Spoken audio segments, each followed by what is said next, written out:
My favorite spot would be, in this ranch, would be near the creek.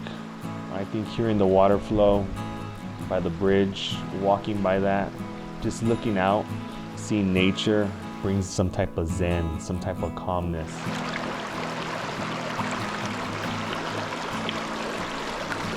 My favorite place to be around here is around the fire with everyone because we can unload the day and refresh for tomorrow. The most special place here for me is either one outside, anywhere outside. I love taking walks on the ranch, just exploring new places.